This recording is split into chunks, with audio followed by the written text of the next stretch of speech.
Let's move on to a movie now that's one of the most brilliant, weird, and unusual American documentary films I've seen in a long time.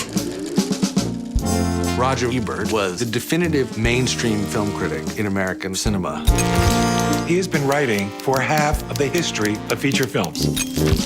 Roger was a mature writer early on. He's written over a dozen books. He wrote a novel. He won a Pulitzer Prize. How on earth did Roger Ebert write Beyond the Valley of the Dolls?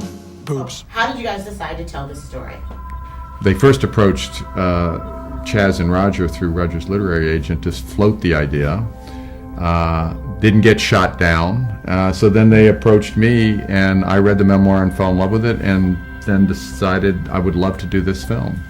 Did you have any misgivings about deciding to tell a story, considering that a lot of it took place in the hospital, or what were your thoughts? Well, we didn't know any of it was going to take place in the hospital. He wasn't in the hospital when we decided the movie was going to be made, so we thought it was going to be us going, to movie screenings, to festivals, having dinner parties, having Roger give speeches. We were establishing scholarships, a lot of things. That's what we thought we had no idea it would end up like that. This morning I confess that I am a sick person. 3 years ago, I felt a lump under my chin, and it turned out to be cancer. Talk to our audience a little bit about what it evolved into. Well, it evolved into this really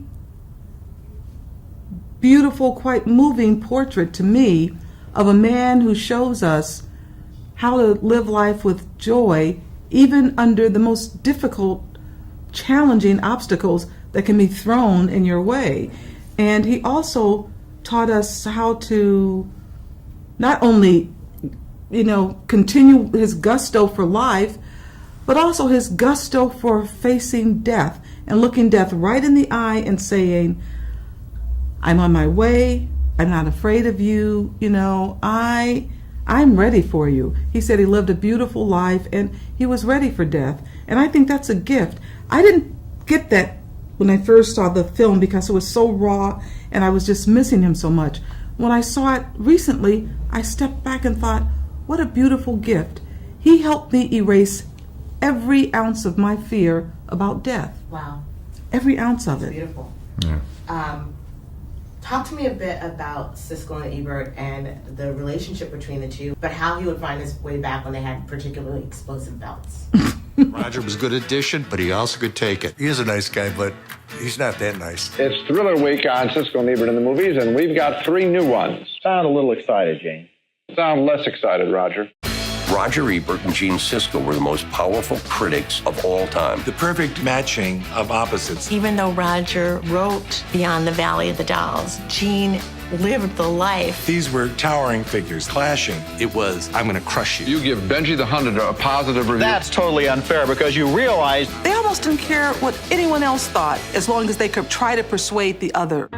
Sometimes they did have knockdown, drag-out fights, and I'm not talking about on camera, I'm talking about off camera, and that would leave Roger feeling all churned up when he came home, and I would just say, Roger, let's think about what's the most important things. I would be there and just hold him and just say, okay, just Gene is out there, he's not in here. And later he was able to handle it better, but it was more than a notion, because I didn't want that to get his blood pressure up, which it would do sometimes. Yeah. And later, though, he was able to laugh it off and put it behind him because he knew what was really more important in life. Why the title Life Itself, and what do you want audiences to get out of it? The title Life Itself came from a letter that Studs Terkel wrote to Roger when Roger got out of the hospital.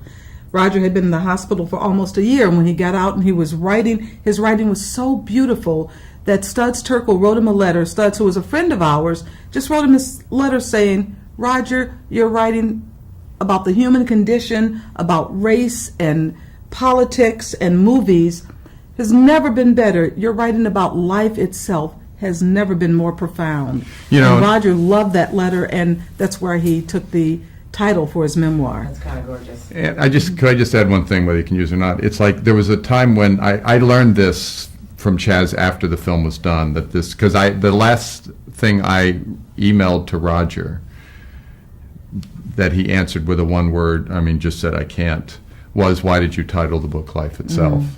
And when when Chaz first told me this after the film was done about Studs Terkel, there was a part of me that was like, oh gosh, I wish I had put that in the movie. But you know what? I actually am glad it's not in the movie, because I like the fact that at the end that title remains for the audience to think about. Why did Roger do it, and what did he and hopefully this movie mean to them as it relates to that title.